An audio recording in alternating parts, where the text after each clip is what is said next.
Hello YouTube, my name's Sean Connors and welcome back to The Outsiders. And this video I'm going to focus on a topic that started to be discussed around the RPG community, which is about paths or sandbox. And actually I want to break it down a little bit further. There are actually four types, in my view, of play. Two lend themselves towards a path and two lend themselves towards a sandbox, but each of them are different. Let's start with the most obvious style of gaming that you could do. Old school style. This is not old school, but it's a new RPG that's come out, more of a retro feel game, which is DCC. This is the Emerald Enchanter story. This is an all-encompassing adventure, a one-off, if you will, an episode. That's a style of play. Episodes. They're a little bit like paths, but of course they're just episodal. They should last maybe 1 or 2 sessions maximum. Story finished one way or the other, whether the players succeed or fail. Doesn't affect the next part of the next episode, whichever the GM chooses, and it could be anywhere in the world.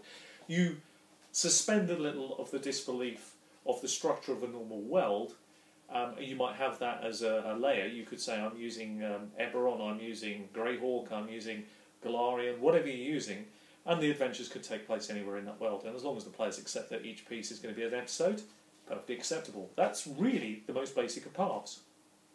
Of course, then you have a true adventure path. There are multiple ways you could show it. A pure campaign. Pathfinder do adventure paths. Here's one here, which is, of course, the Edge of Anarchy. Now, the Edge of Anarchy was, I believe, their second adventure path. I may be wrong, it might be the third, but I believe it's the second one after the Rise of the Rune Lords. Not as popular, in my opinion, but a good path, interesting path, opened up some interesting edges. But it's a path. It has stories designed to make the characters in each part of the book roughly 3 to 4 levels a path, roughly, give or take, and that's what each bit is designed for. There are many good plus points to an adventure path. Of course, all the heavy lifting's been done for you as a GM. Stats are all there. The storyline is already written. It's your interpretation of that. And of course, one of the skills that you'll still have to possess is the ability, if the players do go off tangent, how you manage to get them back on track. But the key is, once you start running an adventure path, that's what you're set to do. It's not always as easy as it first appears, although I do recommend it for beginning GMs, because of course all the heavy work is done, and the most important thing is understanding what you need to know that night. Once you get used to your group, you actually only need to know a few hours of story, because the rest you could read in between games quite comfortably. So you could have just as much fun as your group by not reading everything, just enough to get you through and through the next piece, and then learn as you go. And in some ways that's actually good, because it keeps things refreshing. You won't overplay your hand when it comes to the bad guys, because you may not know who the bad guys are until the story completely unfolds, the same way your players would find out, which keeps it fresh, just a piece of advice. But the paths could be whatever way you want to run them. But the great thing is, they're all the heavy lifting's done, but you still have to account for the fact that players may go off tangent. But the path is there. Then of course you have a sandbox. Now a sandbox, this is a very good example, another Pathfinder one. This is the Kingmaker one. And this is a sandbox. This is a given area, so it's a defined sandbox. So within that area you can go wherever you like as a group. That's a defined sandbox. Actually, what's quite interesting about the way they've done theirs is that they mapped out certain bits that are likely to draw the players' attention to it, and strategically placed the bits that are unlikely to be found out till much later, the furthest away points, to give every opportunity, because it's an exploration game, that the players will have enough on their hands early on to not go that far. But of course there's nothing saying that they wouldn't, and that's of course one of the drawbacks of a sandbox game. The players could go in over their head very quickly, and it could throw up some interesting problems. And then finally you have the final style of sandbox. Anything goes. It isn't a sandbox, it's not defined, it's wherever the players want to go, and the GM will account for that. It's not the players actually dictating the story, as some people think. It's actually the GM will come up with the starting point normally for any campaign. The players, if he's had any sort of a thought process with them, they will have almost combined, probably without even knowing what interests them, and he will set an agenda up where the players will start off a particular point, and then the story will build from there, no matter which direction the players go, even if the players turn down stuff, which is what a good sandbox, if you pardon the words, is. You don't have to do something. Whereas in an adventure path, you can't really turn it down, can you? It is set. If you turn it down, that's the end of the story. A good example would be if you turned down that story or just wandered off to a completely different city. That's the end of it. It can't really follow after you because it's not designed that way. The sandbox is okay as long as you stay within that area, but as soon as you go out of it, that sandbox breaks down.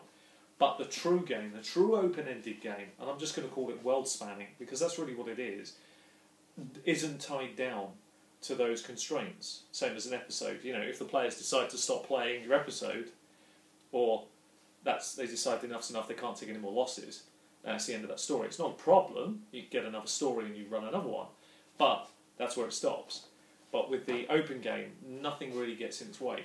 But it has its own drawbacks because you as the GM have to work very hard. It's the hardest form in my book of GMing to do. It's actually the one I most enjoy.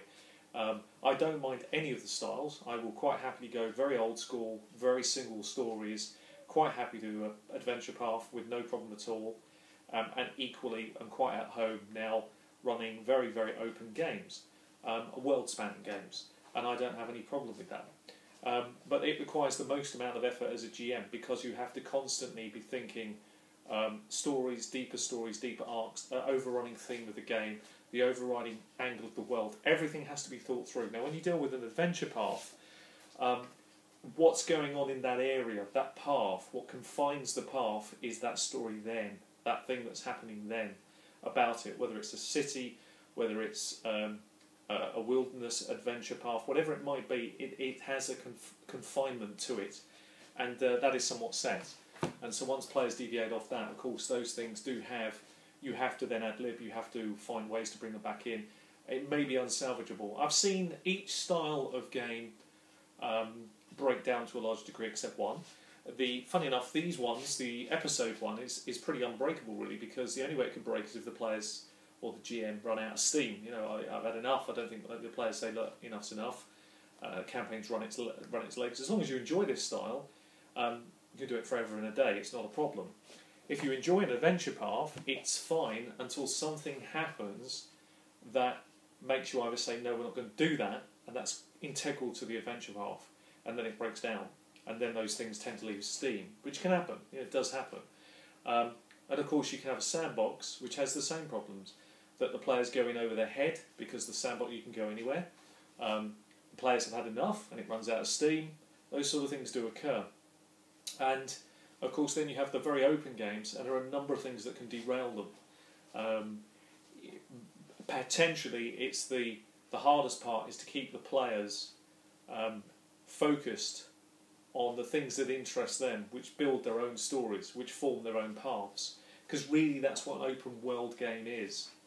It's more than just a sandbox. A sandbox is a collection of things that are in there, you know, dotted around. It's the illusion of you can go anywhere you want. An open world game is you could set up, as Tim said, and I think someone else mentioned, you could set up, if you want to set a brothel up and start the game off that way, you could, but the clever GM will allow the players to set that up and then create a whole I'd have a field day with something like that. It'd be mafiosi, all sorts of spy stuff going on. I'd have a fantastic time. Of course, you've got to get the genre right, but it'd be fantastic.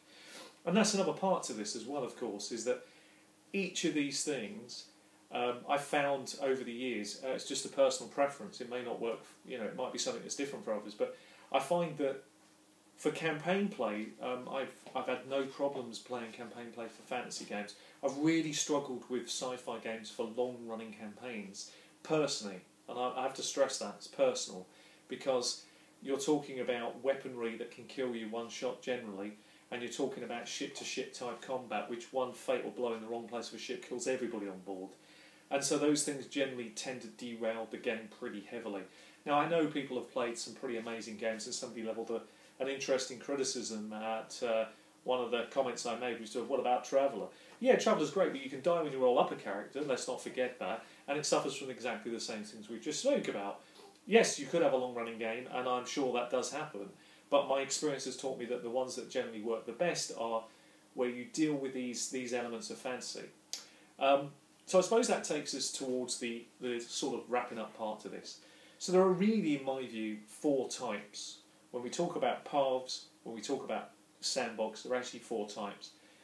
Paths, you've got episodal, and then you have a path, a predetermined campaign arc. Then you have a sandbox. We'll use the analogy of Kingmaker here, which is a defined, completely defined area with set things in it, and obviously some random elements that create that illusion, that feel that you can go wherever you want, and you can, but within the box. And then you have the open world game, where the players could do literally anything, and the GM will adapt and cope with that, which in my view is the hardest style of play. Now, that's not to take anything away from the other styles, they're equally as valid, and in fact I do like to recommend to even more experienced GMs that they take turns in dropping back to what they used to do before. Never forget, never lose sight of the basics, because they're just as important as everything else, and always keep shifting your position as a GM to keep things fresh so that you don't burn out, which is one of the most important things. And that's really what I want to end on. So I just wanted to share my thoughts on Sandbox Adventure Pass, a few little thoughts around it, and say, sorry, I've not been in the picture for a few days. There's a number of reasons why. I can't really go onto that in this video, but needless to say, I shall try and endeavour to get a couple more videos out this week. But it will be a tough call for me, as this is proving to be one of the hardest weeks I've had this year. Anyway, I've been Sean Connors, this has been Outsiders. Thank you for taking the time to listen to us. Happy gaming, and see you all soon. Bye-bye.